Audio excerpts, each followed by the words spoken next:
Hello friends, welcome to Easy Notes for your online study channel. आप सबके अपने YouTube channel पे आप सभी का बहुत बहुत स्वागत है। फ्रेंड्स, यहाँ पर सॉल्व करने वाले हैं 26 अगस्त का ये जो लेटेस्ट क्वेश्चन पेपर है। यहाँ पर यूजीसी नेट से जुड़े हुए इंपॉर्टेंट क्वेश्चन जो एग्जाम में भी पूछे जाने के पूरे पूरे चांसेस हैं, उनको सॉल्व करने वाले हैं। ये क्वेश्चन अभी कहीं पर भी अवेलेबल नहीं है, नेटवर्क की वजह से डिले हुआ, बट क्योंकि एग्जाम आ रहा है इसलिए क्वेश्चन पेपर को सॉल्व करना बहुत जरूरी है। तो चलिए जल्दी से स्टार्ट कर लेते हैं। यहाँ पे यूजीसी नेट पेपर 1 जो कि 26 अगस्त को आया था, किस तरीके के क्वेश्चन एग्जाम में आए थे, ये सारी चीजें हम लोग देखने वाले हैं। तो जल्दी से ऑडियो विजुअल क्लियर है या नहीं, एक बारी थम्स अप कर दीजिए। स्टार्ट करेंगे यहाँ पे 26 अगस्त का ये लेटेस्ट क्वेश्चन पेपर। क्वेश्चन का सिलेबस, क्वेश्चन का पैटर्न यहीं से ही आपको कंफर्म हो जाएगी, ठीक है। तो चलिए स्टार्ट कर लेते हैं। यहाँ पे 26 अगस्त 2024 का ये क्वेश्चन जो कि यूजीसी नेट जून री एग्जाम में पूछा गया था। चलिए क्वेश्चन नंबर 1 की तरफ चलते हैं। क्वेश्चन नंबर 1 आप सभी के सामने क्वेश्चन है, जल्दी जल्दी सॉल्व करेंगे क्योंकि लेट हो गया है ऑलरेडी, बट क्योंकि क्वेश्चन दिखाने जरूरी थे इसलिए यहाँ पर हम आपको क्वेश्चन दिखाते भी जाएंगे, सॉल्यूशन भी दिखाते जाएंगे। पहला क्वेश्चन है कि 5 पंप हैं working in 18 hours a day, empty a tank in 12 days. यानी 5 पंप प्रतिदिन 18 घंटे काम करके एक टैंक को 12 दिनों में खाली कर देते हैं। आपस में इन सबको मल्टीप्लाई कर दीजिए, यानी कि 18 घंटे में 12 दिनों में खाली कर देते हैं एक टैंक को। फिर एक टैंक को 9 दिन में खाली करने के लिए 6 पंपों को कितने घंटे काम करना पड़ेगा। अब 9 और 6 को आपस में मल्टीप्लाई कर दीजिए, दोनों को आपस में मल्टीप्लाई करना है, ठीक है। मल्टीप्लाई करने के बाद क्या आंसर निकलेगा जरा ध्यान से देखिएगा। पहली संख्या हमें जो ऊपर का स्टेटमेंट है उसको मल्टीप्लाई करना है, ठीक है। अगर यहाँ पर मान लीजिए पुरुष की संख्या हो, अगर वो भी लिखी हो, कभी कभी महिला पुरुष लिखा होता है या बच्चे लिखे होते हैं, तो उनको सॉल्व करने के लिए मैथ्स का ये जो फॉर्मूला है इसको याद रखिएगा। सबसे पहले हमें क्या करना है, पहले का जो ऊपर का स्टेटमेंट है उसको मल्टीप्लाई आपस में करना है। फिर दूसरी जो स्टेटमेंट है, क्योंकि हमें क्या निकालना है, कितने घंटे काम किया, तो हमें घंटे नहीं पता, आवर नहीं पता, तो आपस में 9 और 6 का भी मल्टीप्लाई कर देंगे। एच की वैल्यू निकालनी है, किसकी वैल्यू निकालनी है, एच की वैल्यू निकालेंगे। तो सही आंसर क्या निकलेगा, 20 घंटा। ध्यान से देखिए इस क्वेश्चन को। यहाँ पर ये जो क्वेश्चन है क्वेश्चन नंबर 1, और इस क्वेश्चन का जो सही आंसर होगा वो होगा option number C. Question number 2 ध्यान से देखिएगा, ये हिंदी में है क्वेश्चन क्योंकि इंग्लिश वाला वर्जन में कर नहीं पाई ये वाला। तो एक क्वेश्चन है जिसमें लिखा है कि एक पोत में द्रव्यमान होता है अतः पोत के सभी भागों में भी द्रव्यमान होगा। कौन सा कथन ऊपर दी गई प्रतिगिप्ति के विषय में सही है। क्वेश्चन नंबर 2, इसमें विभक्ति दोष है, अनेकार्थकता दोष है, अविचारी सामान्यीकरण है या गैर तर्क दोषपूर्ण कथन है। क्वेश्चन नंबर 2 ध्यान से देखिए, सही आंसर है गैर तर्क दोषपूर्ण कथन है।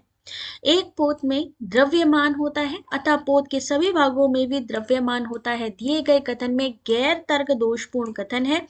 गैर तर्क दोषपूर्ण कथन तर्क या तर्क की प्रक्रिया पर आधारित या उसमें उत्पन्न नहीं होता। Question number 2 option number D. Question number 3 एक क्वेश्चन है आप सभी के सामने, और क्वेश्चन ये कि 3R का क्या मतलब होता है। 3R का क्या मतलब है, किसमें, आपके वेस्ट मैनेजमेंट में, सॉलिड वेस्ट मैनेजमेंट में इस 3R का क्या मतलब है। अब उसमें क्या चीज है कि कौन सी चीज शामिल नहीं की गई है। ब्लड रिलेशन वाला भी दिया, अभी मैं दिखा रही हूं किस तरीके के क्वेश्चन आ रहे हैं, ठीक है।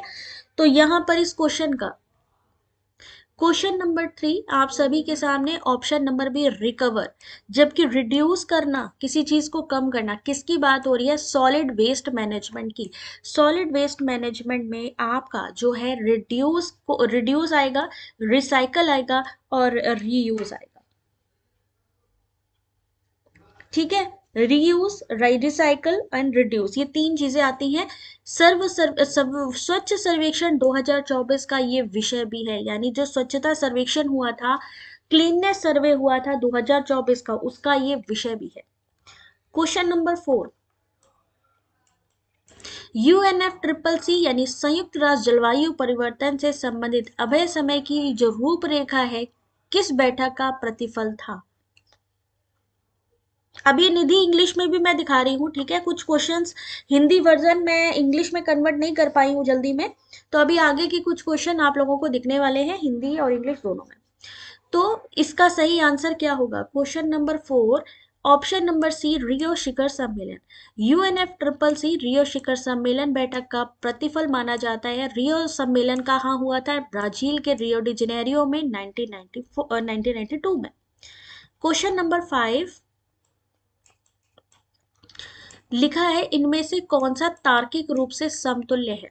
यानी कि जो सेम लग रहा है। अभी आगे के क्वेश्चन में आपको दिखा दूंगी, जो अवेलेबल हो पाया है वो मैं आपको कर रही हूँ, ठीक है। सभी गैर वृक्ष गैर पशु हैं, कोई भी पशु वृक्ष नहीं है, कोई भी पशु वृक्ष नहीं, यानी देख सकते हैं इसके समतुल्य यानी इक्विवेलेंट की बात की गई है। तो क्वेश्चन नंबर 5 सही आंसर वेन डायग्राम से भी निकाल सकते हैं, option number C, B and D दोनों। कोई भी पशु वृक्ष नहीं है और कोई भी वृक्ष पशु नहीं है, दोनों ही डिफरेंट जोन में चले गए हैं। तो दोनों ही ये जो दो स्टेटमेंट हैं बी एंड डी, ये दोनों के दोनों कैसे हैं? इक्वलेंट है, यानी समान, दोनों समान है। अगला क्वेश्चन, क्वेश्चन नंबर आपके सामने 6। क्वेश्चन है कि in medical research what is a comparison group called at receive what appears to be a treatment but in a fact has no effect on it? Experimental group, control group, placebo group या dependent group? ये latest question paper है जो कहीं भी available नहीं है, इसलिए question का स्क्रीनशॉट लेते चलिएगा। क्वेश्चन नंबर 6 आप सभी के सामने, सही आंसर है option number C, placebo group. Option number C, question number 6 option number C, चिकित्सा शोध के संदर्भ में तुलनात्मक समूह प्लेसबो समूह कहा जाता है। प्लेसबो समूह वो प्राप्त करता है जो उपचार प्रतीत होता है लेकिन वास्तव में उस पर उपचार का कोई भी प्रभाव नहीं पड़ता है। सी आंसर इस क्वेश्चन का। क्वेश्चन नंबर 7, क्वेश्चन नंबर 7 है कि कौन से कथन उपविपरीत प्रतिगिप्तियों के बारे में सही है? सब कॉन्ट्रेरी के बारे में कौन सा सही है? सब कॉन्ट्रेरी, सब कॉन्ट्रेरी संबंध किसके किसके बीच होता है? जब हम क्लासिकल स्क्वायर ऑफ ऑपोजिशन बनाते हैं तो उपविपरीत संबंध होता है आई और ओ के बीच में। अब ये दोनों कैसे हो सकते हैं? दोनों एक सेम टाइम पर दोनों सही हो सकते हैं, लेकिन दोनों सेम टाइम पर क्या नहीं हो सकते हैं? गलत नहीं हो सकते हैं। या तो ये सही होगा या ये सही होगा। तो इस क्वेश्चन नंबर 12 सही आंसर क्या होगा? 7 है वैसे तो। सब कॉन्ट्रेरी के बारे में, सब कॉन्ट्रेरी क्या हो सकता है? अगर एक सही है तो दूसरा गलत होना चाहिए। उपविपरीत, एक सही है तो दूसरा गलत होना चाहिए। वो दोनों एक साथ गलत नहीं हो सकते। दूसरा गलत होना चाहिए जरूरी नहीं है। अगर एक गलत है तो दूसरा सही होना चाहिए, और वे दोनों सही हो सकते हैं। सी और डी वे दोनों गलत नहीं हो सकते। बिल्कुल सही बात है, ये भी इसको सही करना पड़ेगा भाई।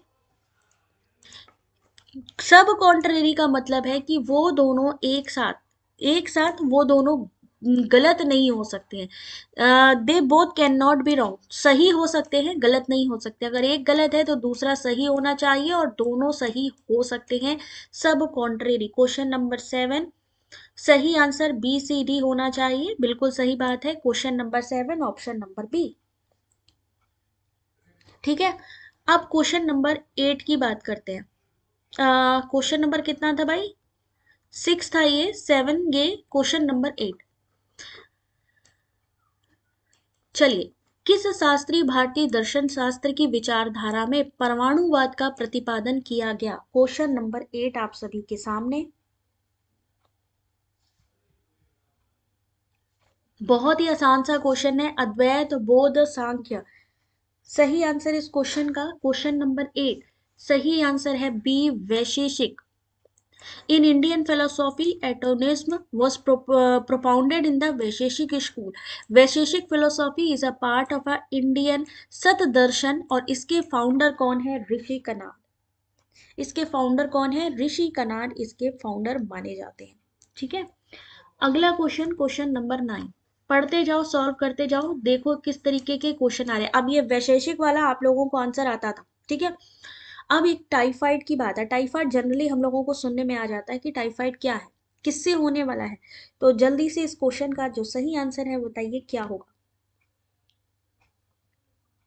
टाइफाइड किससे होता है? जनरली ये बीमारियां चलती रहती हैं टाइफाइड से रिलेटेड। तो सही आंसर इस क्वेश्चन का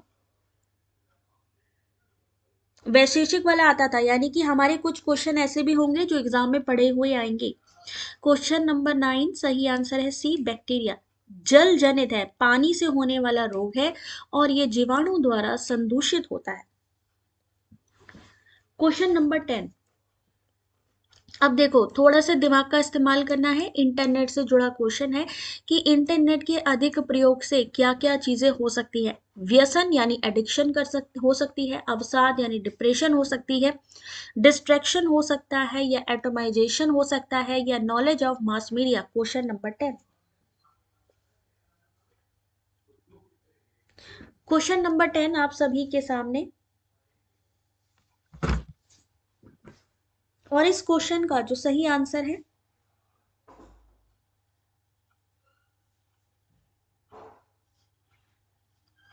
ध्यान से क्वेश्चन को पढ़िए और आंसर करिए। ध्यान रखिए ये लेटेस्ट क्वेश्चन पेपर है और ये कहीं भी अवेलेबल नहीं है, ठीक है, इसलिए इनको सॉल्व करना बहुत ज़्यादा ज़रूरी है। तो जब हम इंटरनेट का ज़्यादा प्रयोग करते हैं तो क्या हो सकता है, ABCD, यानी एडिक्शन हो सकता है, डिप्रेशन हो सकता है, डिस्ट्रैक्शन हो सकता है और एटोमाइजेशन हो सकता है। जबकि जनसंचार माध्यम का ज्ञान होना ये अच्छी बात है, कोई बुरी बात नहीं है। तो इसलिए यहाँ पर क्या क्या चीज़ें हो सकती हैं वो आपके सामने है, option number ABCD। Question number 11। अब देखिए विद्युत उत्पादन से जुड़ा हुआ एक क्वेश्चन आप सभी के सामने।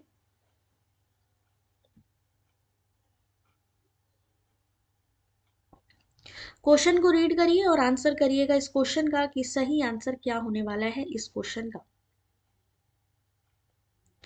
बहुत इजी क्वेश्चन है कि विच of the following is generally use for generation of electricity. हालांकि ये न्यू क्वेश्चन है, एक तरीके से आप देखिए ये न्यू क्वेश्चन है क्योंकि पहले एग्जाम में ये क्वेश्चन नहीं पूछा गया है। तो इलेक्ट्रिसिटी उत्पादन के लिए इनमें से किसका प्रयोग किया जाता है, ये क्वेश्चन पहले नहीं आया है। क्वेश्चन नंबर 11 सही आंसर है सी, प्रोपेलर रोटर। सही आंसर प्रोपेलर रोटर बिल्कुल सही आंसर है।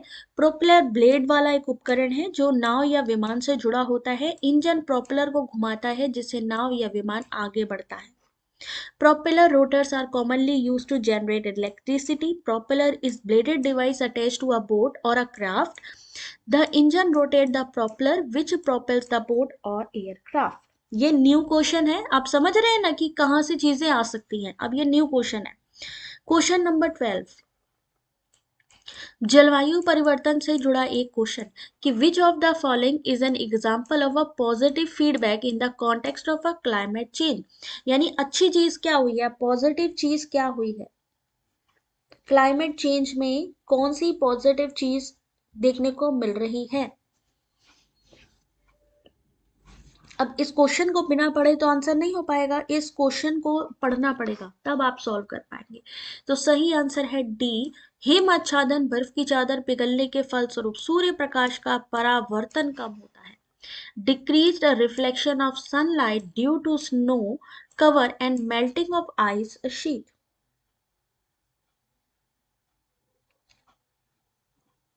ठीक है, यहां तक आ गया सबको समझ में। अगला क्वेश्चन देखिए, क्वेश्चन नंबर 13। ये क्वेश्चन कोनोटेशन डेनोटेशन वाले कंटिन्यू क्वेश्चन एग्जाम में पूछे जा रहे हैं।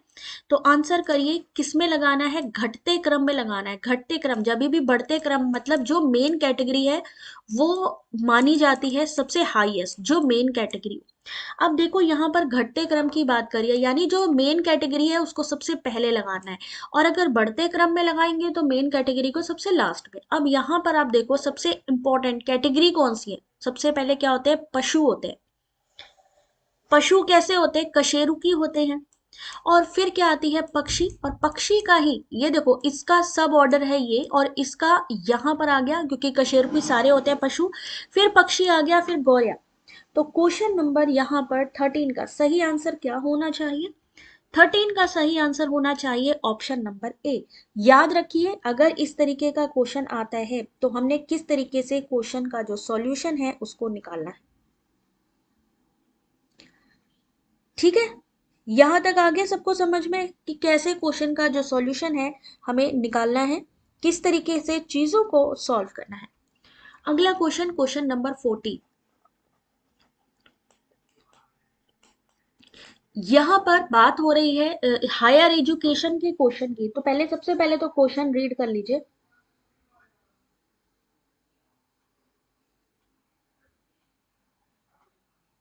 सबसे पहले क्वेश्चन रीड कर लीजिए।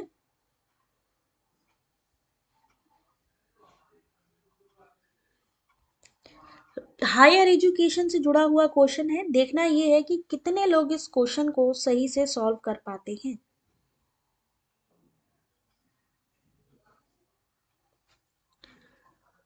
शिक्षा मंत्रालय के उच्चतर शिक्षा विभाग के अनुसार किन संस्थाओं को उच्च अधिगम का स्थान माना गया है?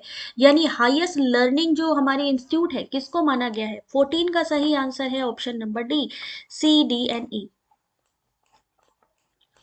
राष्ट्रीय संस्कृत विद्यापीठ तिरुपति, राष्ट्रीय शैक्षिक आयोजन प्रशासन न्यूपा दिल्ली। न्यूपा का फुल फॉर्म भी आता है तो याद रखिएगा, राष्ट्रीय उन्नत अध्ययन संस्थान शिमला। जबकि डिजाइन फैशन ये बाद में आता है, लर्निंग के उसमें इसको नहीं माना जाता है, तो सही आंसर है D.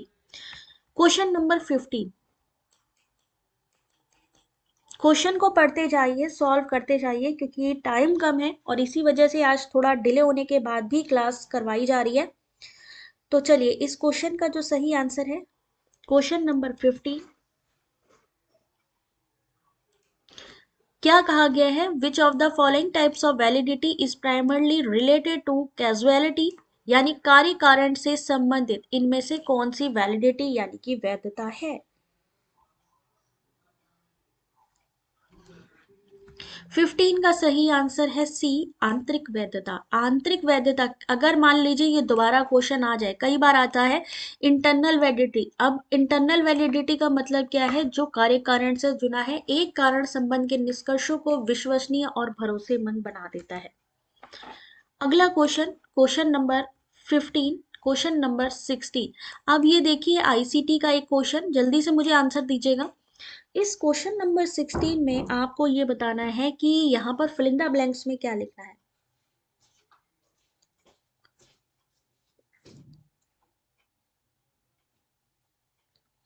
Fill in the blanks में यहाँ पर क्या लिखना है, ये क्वेश्चन आप लोगों से पूछा गया है, तो आंसर करिए जल्दी से। Question number 16।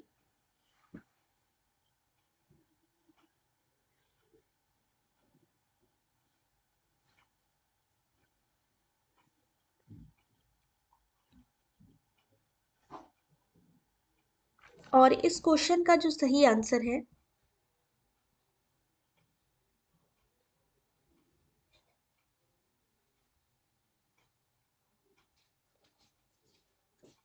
क्वेश्चन सब लोगों ने पढ़ना है और फिर आंसर करना है। क्वेश्चन नंबर 16 अजय ने कहा है सी, देखते हैं सही है कि नहीं। ऑप्शन नंबर बी सही है। बी का मतलब है IP4 पते कैसे होते हैं? 32 बिट्स के होते हैं। IPv6 पते ए यानी 128 4 गुना ज्यादा होते हैं इससे, ठीक है। दूसरी ओर मैक पते कैसे होते हैं? 48 बिट्स लंबे होते हैं। मैक पता हार्डवेयर की ओर अभिविन्यासित होता है। आईपी पता आपका सॉफ्टवेयर की तरफ अभिविन्यासित होता है, यानी ओरिएंटेड टुवर्ड्स उधर होता है। क्वेश्चन नंबर 17 देख सकते हैं, ये क्वेश्चन भी पहली बार एग्जाम में आया हुआ क्वेश्चन है।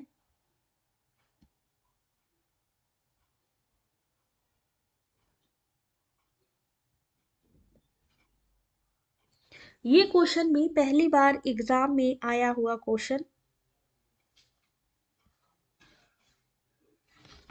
क्वेश्चन देखिए ध्यान से। अच्छा, 32 बिट पहले अगर उसको करेक्ट कर लो निधि, ठीक है। उस क्वेश्चन को जहां पे लग रहा है आप उसको वो कर लीजिए करेक्ट। तो क्वेश्चन नंबर 17, श्रोता साम्राज्यवाद, ऑडियंस इंपीरियलिज्म, विरेचन, कैथराइसिस, पृथक्कीकरण, साइलोइंग और अर्ली विंडो यानी अर्ली डिपार्चर। ये क्वेश्चन भी नया है। 17 का सही आंसर है डी। डी का मतलब हो गया ऑडियंस इम्पेरलिज्म। क्या होता है? More priority to audience activity.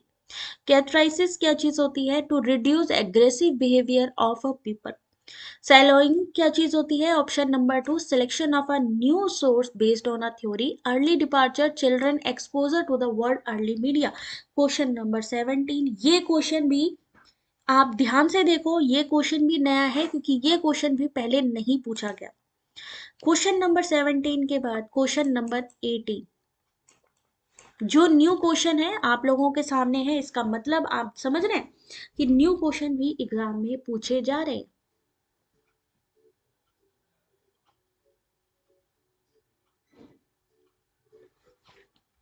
चलिए ध्यान से देखिए इस क्वेश्चन को। द कंटेंट ऑफ अ स्वयं प्रभा चैनल 25 में humanity and social science is provided by which of the following. जो चैनल 25 है उसमें कौन कंटेंट प्रोवाइड कर रहा है? क्वेश्चन नंबर 18, ऑप्शन नंबर ए आईआईटी कानपुर। स्वयं प्रभा चैनल 25 के थीम मानविकी सामाजिक विज्ञान की विषय वस्तु आईआईटी कानपुर द्वारा उपलब्ध कराई जा रही है। ये कक्षा 3 के छात्रों की शैक्षिक आवश्यकताओं को पूरा करने के लिए डिजाइन किया गया है। क्वेश्चन नंबर 19, यहाँ पर आपको उच्च अधिगम की संस्थानों को सही कालक्रम में लगाना है। Make the following institution of higher learning in a correct chronological order. अब जरा सा मुझे बताइए, जरा ये जो क्वेश्चन पेपर आप सॉल्व कर रहे हैं इसका पैटर्न आपको कैसा लग रहा है?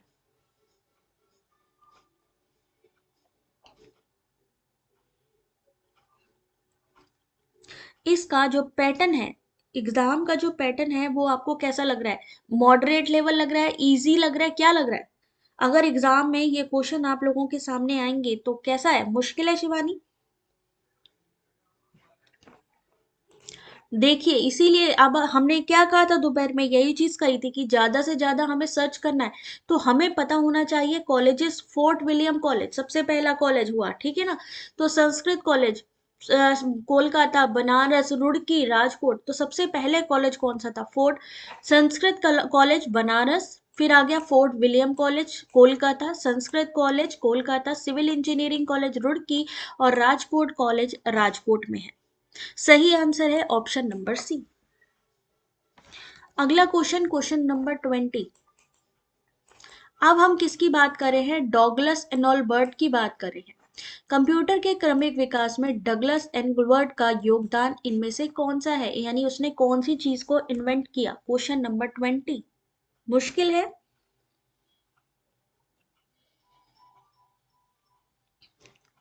तो यानी ये जो क्वेश्चन पेपर सॉल्व कर रहे हैं हमें समझ में आ रहा है कि भाई क्वेश्चन जो है हमारा किस हिसाब से आ रहे हैं, हमारी तैयारी कहाँ पे स्टैंड कर रही है। यानी जो डेली बेसिस पे हम कर रहे हैं वो अभी भी हमें और उसको बूस्ट करना पड़ेगा। और ये कहीं पर भी ये क्वेश्चन पेपर अवेलेबल नहीं है। यानी कि जो भी बंदा पहली बार इसको देखेगा क्वेश्चन को, उसका हाल क्या होगा सोचिए। ममीना, क्वेश्चन नंबर 20 आप सभी के सामने। 20 का सही आंसर ऑप्शन नंबर ए।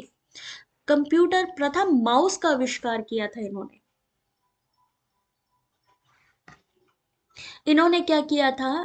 फर्स्ट माउस का इन्वेंशन किया था। अगला क्वेश्चन, क्वेश्चन नंबर 21 आंसर करिए। अंग्रेजी विषय की कक्षा में राम को the diary of a young girl शीर्षक वाली पुस्तक के लेखक का नाम याद आता है। इस प्रकार की जो स्मृति है उसे हम क्या कहते हैं? स्मृति वाला भी क्वेश्चन आ गया। अब देखिए आप,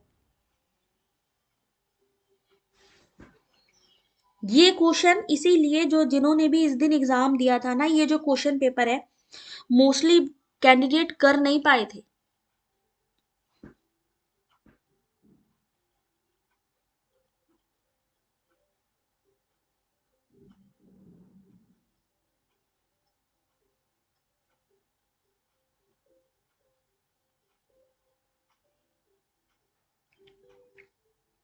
चलिए देखते हैं इस क्वेश्चन का सही आंसर।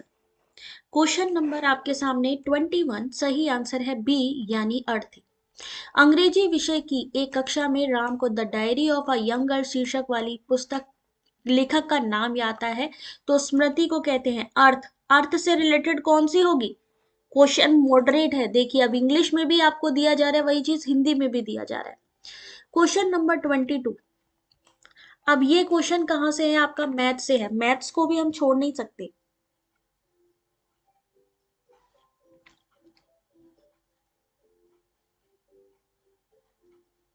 और इस क्वेश्चन नंबर 22 को सॉल्व कैसे करना है?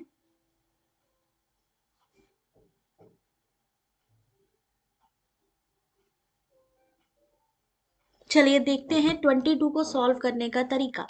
सबसे पहले इन्होंने कहा कि किसी मद की अंकित कीमत पर 25% की छूट है, उसकी बिक्री की कीमत है 36 रुपए। तो 20% की छूट देने के लिए उस मद को कितनी कीमत पर बेचा जाना चाहिए? तो ये जो फॉर्मूला है एसपी का, सेलिंग प्राइस का, वो लगाना है। SP equal to 100% minus discount, जो डिस्काउंट दिया गया, इंटू एमपी। अब 36 क्या हो गया हमारा? उसकी बिक्री की कीमत कितनी है? 36। कितने परसेंट का डिस्काउंट है? 25% का। तो हमारी पहली वैल्यू निकल आई 0.48, यानी एक्स की वैल्यू निकाली 0.48। फिर उन्होंने कहा कि तो 20% की छूट देने के लिए उस मद को कितनी कीमत पे? पहले में 25% की छूट दी गई तो कीमत 36, और अगर हमें 20% देना है तो सेम चीज है, दोबारा फिर से हमने यही फॉर्मूला लगा लेना है जो यहाँ पे लगाया है। ठीक है, फिर एक्स, हम पहले हमने एक्स की वैल्यू निकाली, अब वाई की निकाल लेंगे। तो सही आंसर रहेगा 38.4%। 38.4। ऐसे क्वेश्चन के लिए आप ये क्वेश्चन का स्क्रीनशॉट लो, क्वेश्चन का जो यहाँ पे डिजिट है ना उसको बदल बदल के सॉल्व करोगे ना तो आंसर आ जाएगा। क्वेश्चन को समझना जरूरी है, फॉर्मूला समझना जरूरी है। Question number 23। और फिर भी ना आए तो तुक्का मारना जरूरी है, क्योंकि क्वेश्चन में निगेटिव मार्किंग नहीं है। कूल मीडिया से रिलेटेड एक question, question number 23।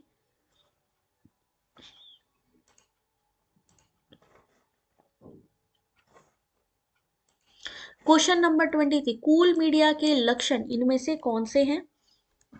Cool media किसके द्वारा लाया गया? Cool media, hot media, Marshall McLuhan के द्वारा लाया गया। सेमेंटिक महफूजा बिल्कुल करेक्ट आंसर, उस क्वेश्चन का सेमेंटिक ही था। 23 की अगर हम बात करें तो कूल मीडिया के लक्षण, 23 का सही answer D, A B D, यानी पहला अधिक सहभागिता, ऑप्शन नंबर बी कम स्पष्टता, ऑप्शन नंबर डी कम मात्रा में सूचनाएं। क्या होगा? मोर पार्टिसिपेशन होगा, लो डेफिनेशन होगा, और स्मॉल अमाउंट ऑफ इंफॉर्मेशन, यानी option number D. Cool media, hot media, question number 24। Communication से वो क्वेश्चन था, कम्युनिकेशन से ये क्वेश्चन है 24। किसी जनसंचार माध्यम से संबंधित पाठ का अर्थ निर्णय जो मूल सृष्टा के अभिप्राय से भिन्न होता है वो क्या कहलाता है? Question number 24।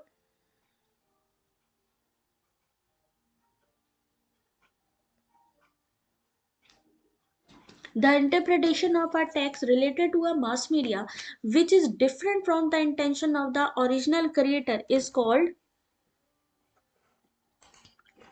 Latest question paper है और मैं बता दूं आपको ये कहीं भी अवेलेबल नहीं है। सही आंसर है बी। यहाँ आपको क्वेश्चन आंसर साथ में दिख रहे हैं, तो सही आंसर है बी, डेविएंट डिकोडिंग, विपथगामी कूटवाचन, किसी जनसंचार माध्यम से संबंधित पाठ का अर्थ निर्णय जो मूल सृष्टा के अभिप्राय से भिन्न होता है, अलग होता है। तो विमतगामी, जो अलग हो गया विपथ हो गया, विपथगामी answer. Question number 25, meta cognitive से क्वेश्चन 25। क्या होगा इस क्वेश्चन का सही answer? Select 3 meta cognitive skill from the following to regulate thinking and learning.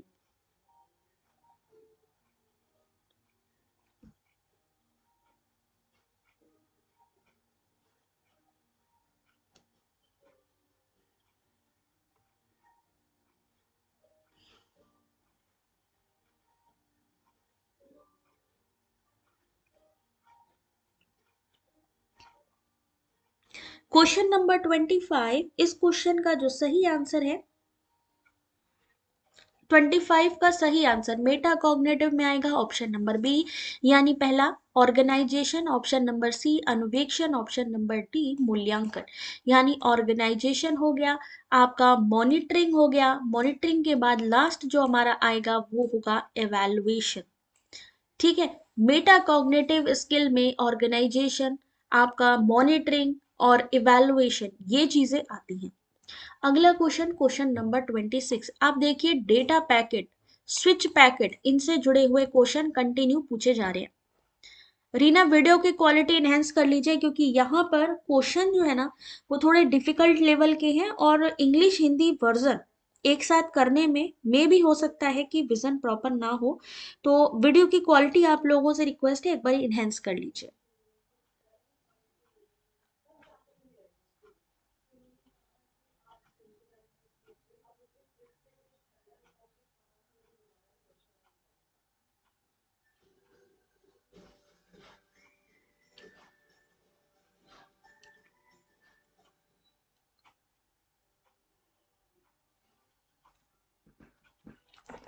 चलिए, इस क्वेश्चन का आपने कहा है ऑप्शन नंबर ए सही है, देखते हैं सही, बिल्कुल सही है। Data packet may follow different routes, may arrive in a different order and at different times. Question number 26, option number 1. Question number 27, इसका नहीं दिया गया है इंग्लिश, है ना, चलिए इसको इंग्लिश में मैं बाद में आपको प्रोवाइड कर दूंगी। कंप्यूटर के संदर्भ में कौन सा कथन सही है? क्वेश्चन नंबर 27, इसका इंग्लिश वर्जन मैं आप लोगों को बाद में प्रोवाइड कर दूंगी, ठीक है। अभी आप लोग आंसर करते चलिए। क्वेश्चन नंबर 27, देखिए इस क्वेश्चन का जो सही आंसर है, सीधे आंसर पे लेके आते हैं, option number D, A B and D. अन्य देशों को चलाने के लिए सीपीयू लाओ, विकूट करो, कार्यान्वित करो, भंडारित करो, चक्र का अनुसरण करना। इंटेल, एएमडीसी सीपीयू के दो निर्माता हैं। और ऑप्शन नंबर डी, अधिकांश सीपीयू को ठंडा करने के लिए पंखों की आवश्यकता होती है ताकि उनका अधिकतापन ना हो पाए।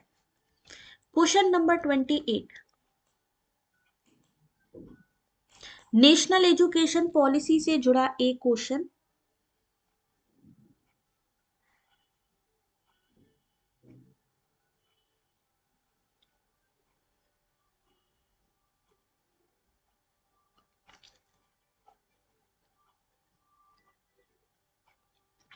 नेशनल एजुकेशन पॉलिसी की जो हम बात करते हैं, नेशनल एजुकेशन पॉलिसी से जुड़ा हुआ एक क्वेश्चन आप सभी के सामने, क्या होगा इस क्वेश्चन का जो सही आंसर है?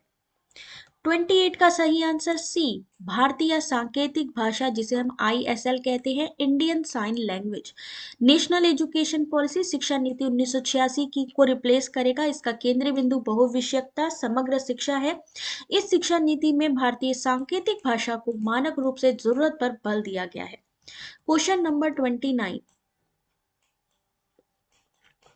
Mashelkar committee recommended raising the status of a regional engineering college to the following. Question number 29. पहली वाली क्लास मिस कर दी, कोई बात नहीं सौरभ, एक बारी रिपीट कर लो, क्योंकि मैंने क्लास जो है रिमूव नहीं करी है, क्लास वही है। ये समझ के ले लो कि कहते हैं ना, दवाई चाहे बाद में खाओ चाहे पहले खाओ, दवाई दवाई है।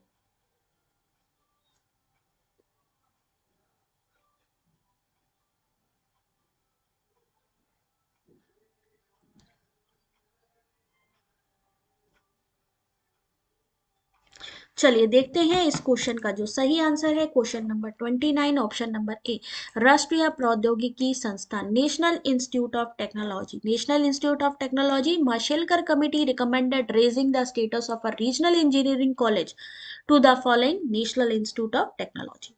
क्वेश्चन नंबर 30, मैंने आपको कहा था आईसीटी में मैचिंग आती है, तो देख सकते हैं मैचिंग है, रैम से रिलेटेड है, मेग यानी क्लाउड स्टोरेज है, ब्लू रे डिस्क है, फ्लैश मेमोरी है। आंसर करिए क्वेश्चन नंबर 30।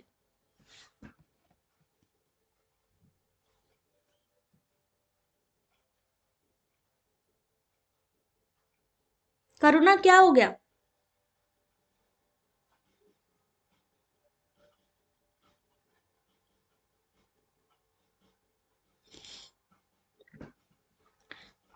देखो सारी की सारी पीडीएफ मैं आप लोगों को बता दूं ऑलरेडी, ये क्वेश्चन पेपर, बस ये जो जून का जो री एग्जाम है इसकी पीडीएफ नहीं दे रही हूं, समझ लो पहले ही। जून का ये जो री एग्जाम है 2024 का, इसका पीडीएफ नहीं दे रही हूं मैं, बाकी सारी पीडीएफ अवेलेबल है हमारे टेलीग्राम पे। बट अगर आप चाहो तो स्क्रीनशॉट लेने का अलाउड है, आप स्क्रीनशॉट ले सकते हो, इसलिए क्योंकि ये क्वेश्चन आप लोगों के लिए समझने जरूरी है। पीडीएफ देने के बाद ना तो उसका ठीक से कोई यूज करता है, और उसके बाद में दूसरे ग्रुप्स में शेयरिंग ज्यादा होती है, तो इसलिए इसके स्क्रीनशॉट जिसको चाहिए वो ले सकता है। बाकी जितनी भी पीडीएफ है, आप टेलीग्राम जाइए, टेलीग्राम की सबसे ऊपर की तरफ क्लिक करिए, वहां पर फाइल सेक्शन मिलेगा, सारी पीडीएफ अवेलेबल है। तो क्वेश्चन नंबर 30 सही आंसर है ऑप्शन नंबर सी। इस क्वेश्चन का सही आंसर है option number C. Storage medium that store data over the net, data को स्टोर करने का काम क्लाउड स्टोरेज करता है, यानी make. Internal storage where current correction are stored, RAM. Solid state storage used in a digital camera में क्या हो जाएगा, flash memory. Optical storage media that store high resolution HD motion pictures, तो blue ray disc. Question number 31, क्वेश्चन को read करिए और answer करिए इस क्वेश्चन का। वंदना रिफ्रेश कर लो, क्योंकि क्वेश्चन हिंदी इंग्लिश दोनों वर्जन में है इसलिए थोड़ी विजिबिलिटी में इशू हो सकता है, ठीक है। तो आंसर देखते चलो। A language teacher wants to create a visually appealing presentation with built-in videos and interactive slides to enhance online lesson. Which of the following strategies is most suitable for this purpose? Question number 31, correct answer option number D, A and C only. तो किस क्या करेगा वो, अगर उसे online lesson लेना है, ठीक है, तो इन सब चीजों के लिए क्विजलेट का इस्तेमाल करेगा, option number C. Book creator का इस्तेमाल करेगा, अगर कोई उसे प्रेजेंटेशन या पाठ का सृजन करना है तो क्विजलेट का इस्तेमाल करेगा। और ऑप्शन सॉरी, क्विजलेट नहीं, कैनवा का, प्रेजेंटेशन बनाने के लिए तो कैनवा का यूज होगा भाई। तो सबसे पहले किसका यूज करेगा, प्रेजेंटेशन बनाने के लिए कैनवा का यूज करेगा। कैनवा के साथ वो यूज करेगा बुक क्रिएटर का। क्यों, क्योंकि उसे बनानी है एक लेसन या presentation. Question number 32, which of the following is a key principle designing authentic assessment? Question number 32 Canva होगा, बिल्कुल सही। पीपीटी बनाने के लिए, प्रॉपर प्रेजेंटेशन बनाने के लिए। प्रामाणिक मूल्यांकन का विकल्प तैयार करने का मुख्य सिद्धांत इनमें से कौन सा है। ऑथेंटिक असेसमेंट करना हो, बताइए साहब। सबमेटिव भूल गए ये लोग, जो है आपका सबमेटिव भूल गए, बाकी के इवैल्यूएशन भूल गए, सीधे चले गए इस पे। तो सीधे क्वेश्चन नंबर 32 आपने कहा है डी, बट यहाँ सही है सी। लौकिक जगत के संदर्भ और संबंधित कार्यों का मूल्यांकनों में समावेश है। Incorporation of a text of the physical word and assign task into evaluation. Question number 33, इसमें मैथ्स के क्वेश्चन, रीजनिंग के क्वेश्चन काफी है। 20 रुपए, 10 रुपए, 5 रुपए, 2 रुपए और 1 रुपए मूल्य वर्ग के सिक्कों के संग्रह का कुल मूल्य है 570, यानी टोटल मिला के जो पैसे हैं वो है 570। यदि प्रत्येक मूल्य वर्ग के सिक्कों की संख्या समान है तो 1 रुपए वाले सिक्कों की संख्या कितनी होगी। क्वेश्चन नंबर 33, यानी जो ये जितने भी सिक्के बोले गए उन सभी की जो यहाँ पर संख्या है वो समान है। तो टोटल अगर हम बात करें तो हर एक संख्या वाले कितने सिक्के, अगर एक रुपए वाला है वो कितने का होगा। तो क्वेश्चन नंबर 33, अगर हम यहाँ पर ध्यान से देखें तो 15 15 15 15, अगर हम देखें 15 की संख्या में 20, 15 की संख्या 10, 15 5, 15 2 और 15 1, तो टोटल कितना हो जाएगा 750। 750 की 570, जरा एक बारी कंफर्म करके देखो जरा। 300 400 कितना हो जाएगा यहाँ पे, ये जरा इसको कैलकुलेट करके बताना जरा, सबको दिख रहा होगा ये क्वेश्चन।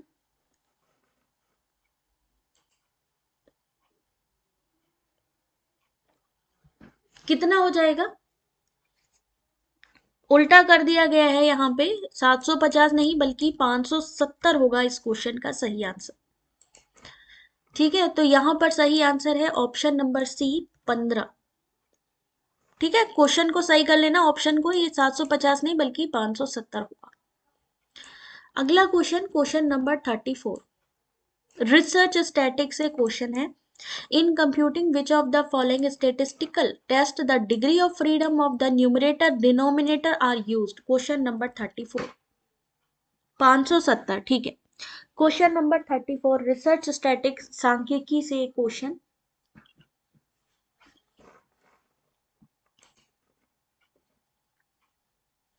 ध्यान से देखिए आंसर, सही आंसर है एफ टेस्ट। एफ और सांख्यिकी परीक्षण के संगणन में अंश और हर यानी नॉमिनेटर डिनोमिनेटर दोनों का ही यूज होता है। क्वेश्चन नंबर 35 रीजनिंग का एक क्वेश्चन है, आंसर कीजिएगा। A Y B Z C, A B C D E F G H I, देखते जाओ बीच में, उसी से ही आंसर निकल आएगा। ए के बाद वाई बी, देखो A B C D E F, निकालो जरा question number 35। F test parametric test है, वेरी गुड।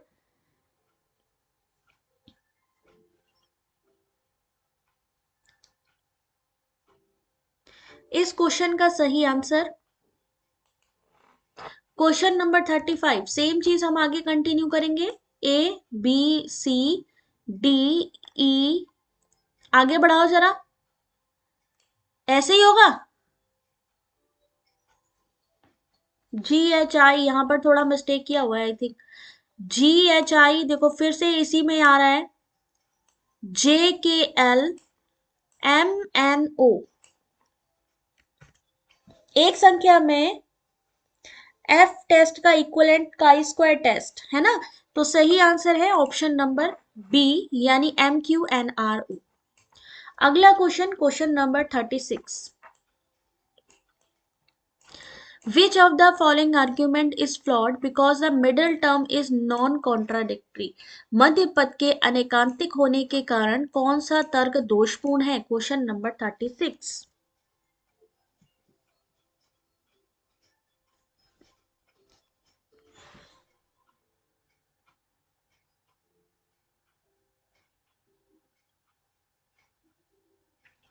क्वेश्चन नंबर 36, सही आंसर क्या होगा?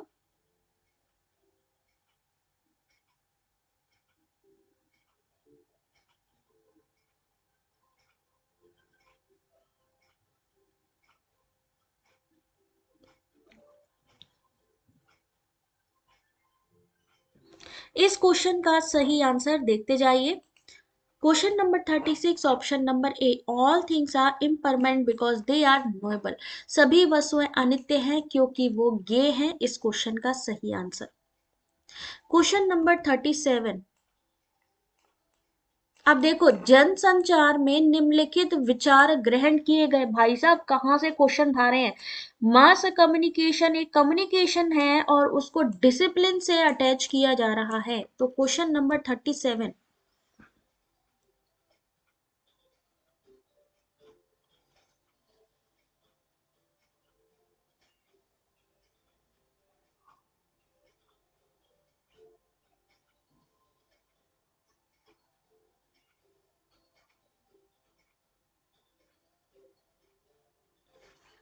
देखते हैं इस क्वेश्चन का जो सही आंसर है। क्वेश्चन नंबर 37 सही आंसर है फिलोसॉफी। दर्शन शास्त्र से दार्शनिक विचारधारा का समावेश किसमें हो रहा है? जनसंचार में। क्वेश्चन नंबर 38, फिर से एक रीजनिंग, यानी इस क्वेश्चन में मैथ्स और रीजनिंग भी बहुत है। साउंड को अगर VLX kg लिखा जाता है तो ट्रेन को कैसे लिखा जाएगा? Question number 38। कितने लोगों को लगता है कि यूजीसी नेट का ये जो क्वेश्चन पेपर है अगर हमारे सामने आएगा तो हम सॉल्व कर लेंगे, कोई टेंशन नहीं है हमें? कितने लोगों को लगता है कि ये यूजीसी नेट का क्वेश्चन हम सॉल्व कर लेंगे? क्वेश्चन नंबर 38, दीपिका 38 बेटा, क्वेश्चन नंबर 38, साउंड को VLX kg लिखते हैं तो ट्रेन को कैसे लिखेंगे? तो सही आंसर होगा सी, क्योंकि माइनस होता जाएगा, एक तरफ प्लस होगा एक तरफ माइनस होगा। अल्फाबेटिकली माइनस प्लस कर लेंगे ना, चलिए वेरी गुड, माइनस एक तरफ प्लस। क्वेश्चन नंबर 39, APA करवाया हुआ है आपको, आंसर कर सकते हैं इसका। जर्नल में शोध लेख में APA जो शैली है उसको आपको बताना है कि उसमें किस तरीके से लिखा जाता है। Title of the article, last name of the author, page number, name of journal, sequence बताना है। Question number 39।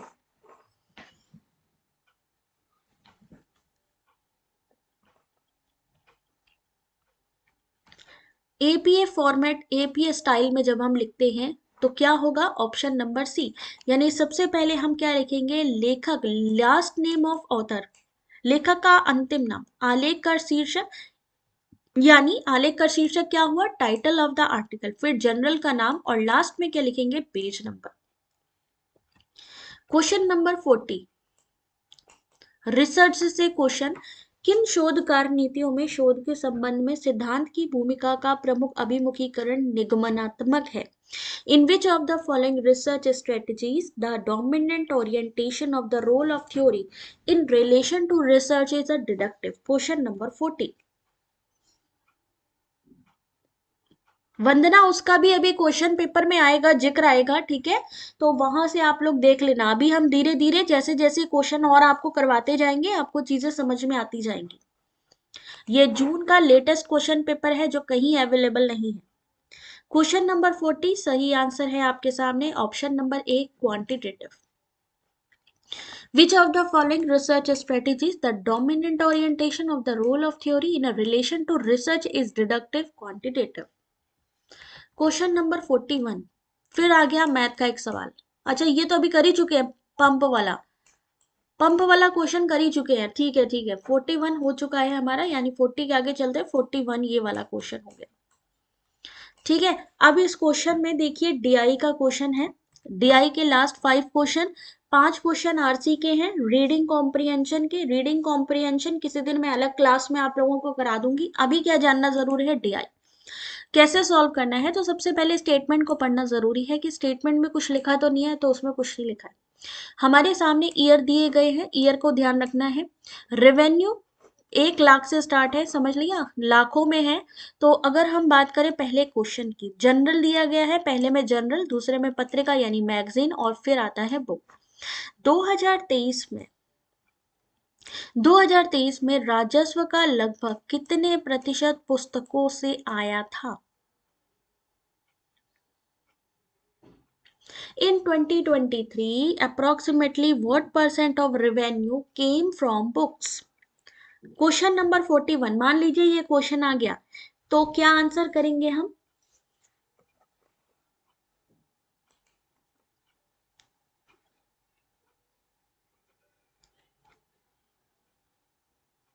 कितने प्रतिशत पुस्तकों से आया?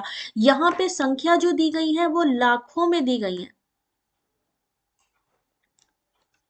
41 का आंसर, 2023 में जो कुल राजस्व आया वो आया टोटल, यहां से कुल राजस्व आया, यहां से टोटल रेवेन्यू ये आया, तो टोटल कर लिया। पुस्तकों से प्राप्त, पुस्तकों से यानी बुक से कितना मिला, 79। तो हम क्या करेंगे, 17, अरे यार ये 40, ये इन्होंने अलग अलग क्यों संख्या लिख दी है, गलत लिखा है।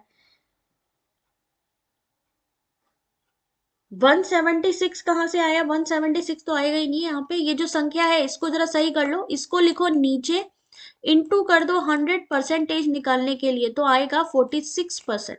जोड़ के बताना जरा, 40, 54, 49, टोटल कितना हुआ?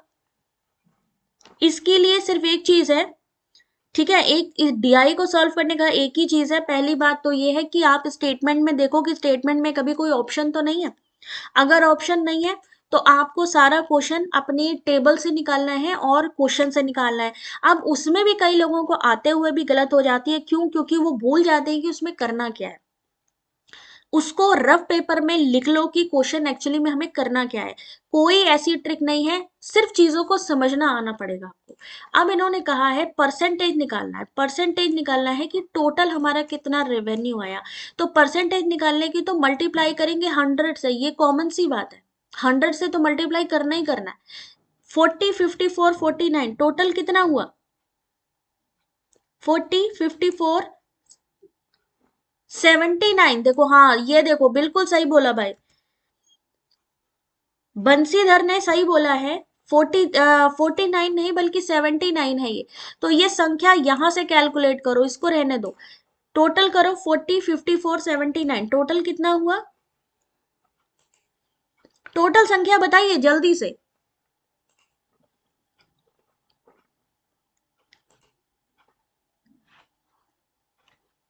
40, 54, 79,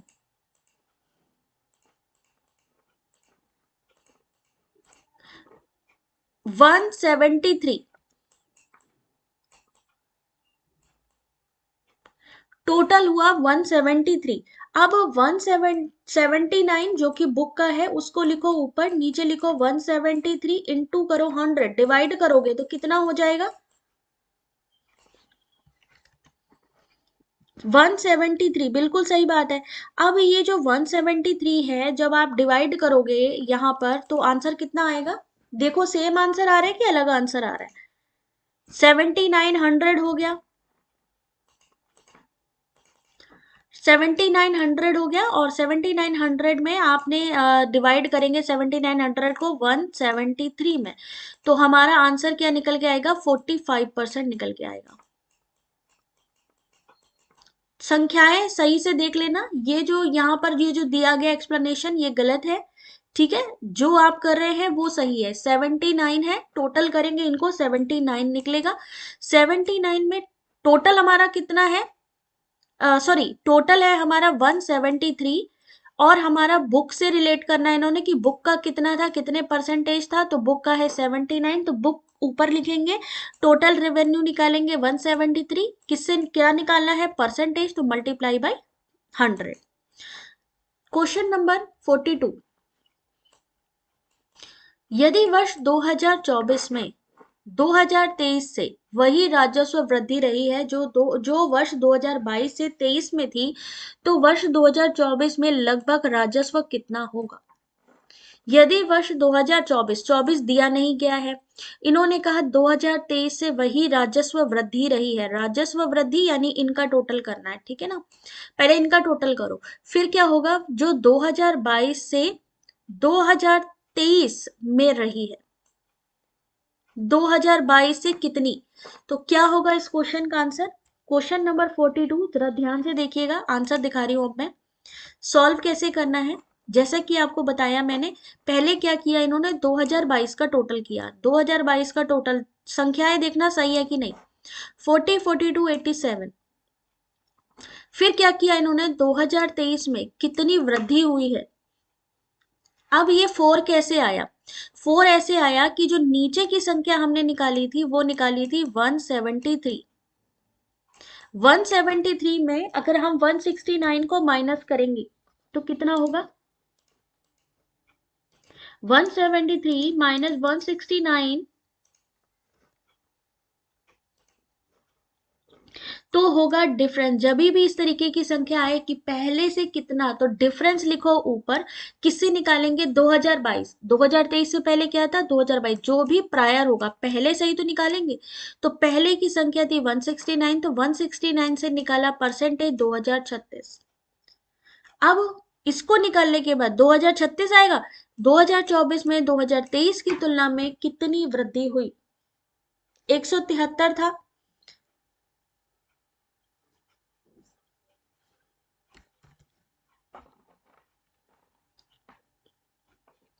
एक बारी करके देखो जरा यार, यहाँ पे ये क्वेश्चन बड़ा वैसा दिखा रही है।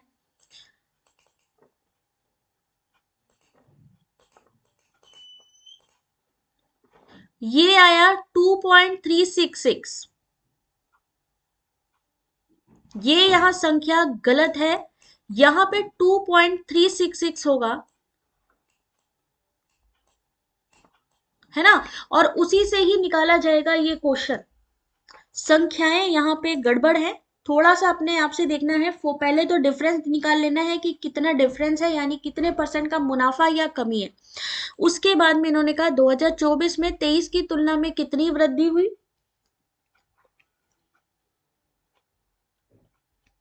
तो 173.2 इंटू 2.36 मल्टीप्लाई बाई 177, ठीक है। तो ऐसे क्वेश्चन को क्रॉस चेक किया करो कि इन क्वेश्चन को करना क्या है और इसको आंसर कैसे निकालना है, क्रॉस चेक करोगे सब समझ में आएगा। क्वेश्चन नंबर 43, किस वर्ष में गत वर्ष की तुलना में, गत वर्ष यानी पास्ट ईयर की तुलना में जनरलों की बिक्री से प्राप्त, जनरल कहाँ है ये रहा, जनरल की बिक्री से प्राप्त राजस्व में उच्चतम परिवर्तन देखा गया। 45 से 47 हो गया, दो बड़ा, 47 से 40 हो गया यानी घट गया, 40 से 40 है यानी कि बराबर है, तो क्या हो जाएगा 45 और 47। इन्होंने कहा कि किस वर्ष में गत वर्ष की तुलना में जनरलों की बिक्री से प्राप्त राजस्व में उच्चतम परिवर्तन दिखाई दिया। तो 2021 होना चाहिए भाई यहाँ पे।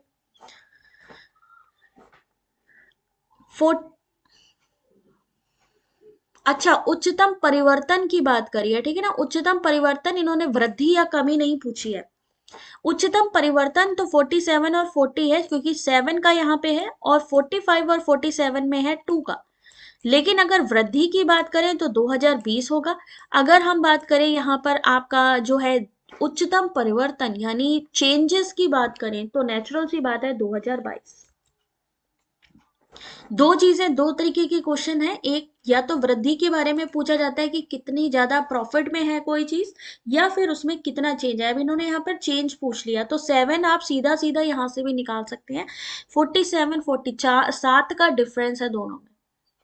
तो सही आंसर क्या होगा, पहले से परिवर्तन की बात करें तो 2022 में बहुत परिवर्तन देखने को मिला। Question number 44, in exactly how many of the following year there was an increase in the revenue from at least 2 type of publication as compared to the previous year? निम्न में से सटीक रूप से कितने वर्षों में गत वर्ष की तुलना में कम से कम 2 प्रकार के प्रकाशनों से प्राप्त राजस्व में नहीं, प्रतिशत तो नहीं लिखा है, वृद्धि हुई है, ये लिखा है। क्वेश्चन नंबर 44 सॉल्व कैसे करना है, तो ऑप्शन नंबर बी की बात करी गई है। 2 प्रकाशन ऐसे हैं, 2 टाइप्स ऑफ पब्लिकेशन। ये हो गए जनरल पत्रिका पुस्तक। 2 वर्षों में गत वर्ष की तुलना में कम से कम 2 प्रकार के प्रकाशनों से प्राप्त राजस्व में वृद्धि हुई है पिछले साल की तुलना में। अब कौन सा है ये देखना पड़ेगा, इसमें सॉल्व करना पड़ेगा इन क्वेश्चन को, अदरवाइज समझ में नहीं आने वाले। क्वेश्चन नंबर 45, 2020 की तुलना में 2023 में, 2020 कहाँ है, ये रहा, 2023 कहाँ है, ये कुल राजस्व में वृद्धि लगभग कितनी है, तो यहाँ का हमें पता ही है 173, यहाँ का कितना है 173, यहाँ का कितना हो गया 45 35 70। आपस में इसकी संख्या और इसकी संख्या दोनों को माइनस कर देंगे। माइनस करने के बाद डिफरेंस लिखेंगे ऊपर, नीचे क्या लिखेंगे 2020 की जो संख्या है, क्योंकि पहले क्या आया 2020, उसी से तो बढ़त देख रहे हैं, इनटू कर दो 100। 45 35 और 70 कितना हो गया,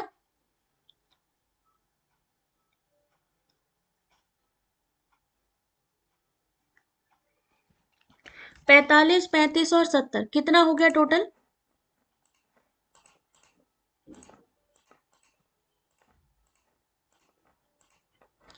150। वेरी गुड, 150 है ना।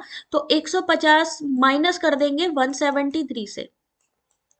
ऊपर की संख्या आई 150, नीचे की संख्या थी 173, माइनस करेंगे, अब कितना बचा 3 23, 23 बचा ना डिफरेंस। अब इस डिफरेंस को लिख दो, ये जो आपका डिफरेंस आया, डिफरेंस को लिखो ऊपर, इनटू करो 100, और नीचे किसकी संख्या लिखेंगे 150, क्योंकि हमने 2020 से देखनी है, तो 150 लिख दो नीचे और डिवाइड कर दो जरा। 150 लिखो नीचे। अब ऊपर क्या हो गया हमारा 2300, नीचे कितना हो गया 150, ये काट दो, एक ये काट दो। अब डिवाइड करके बताओ जरा, 15 से 230 को डिवाइड करो जरा,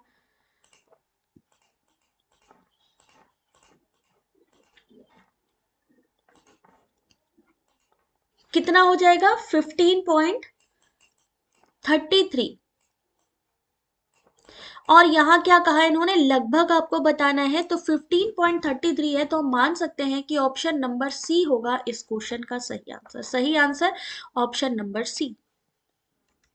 ठीक है, दोनों के निकाल लो, 2020 और 2023। PYQ 2023-24 नहीं, ऐसा बिल्कुल नहीं है। आप 2000 जितना ज्यादा से ज्यादा क्वेश्चन सॉल्व कर सकते हो उतना बेटर है। 2022 का भी क्वेश्चन रिपीट हो रहे हैं, 2023 के भी रिपीट हो रहे हैं, 2021 के भी रिपीट हो रहे हैं, तो आपके ऊपर है आप कितने टाइम तक के सॉल्व कर सकते हैं। जितना हो सके अभी जैसे रिसेंट के पहले सॉल्व करना शुरू करिए।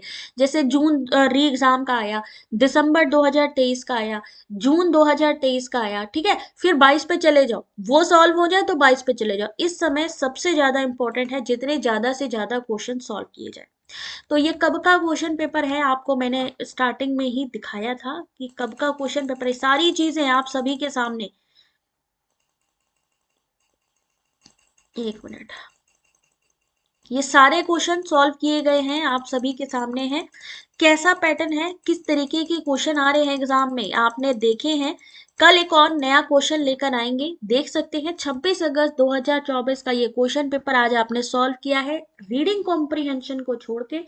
अब मिलेंगे हम कल की क्लास में। कल दोपहर में पहले तो होगी आपकी एमसीक्यू क्लास, उसके बाद में होगी क्वेश्चन पेपर की क्लास। तो जुड़े रहिए, मिलते हैं आपसे नेक्स्ट क्लास में। तब तक अपना ध्यान रखिए, वीडियो को लाइक शेयर करते रहिए। Thank you very much, God bless you.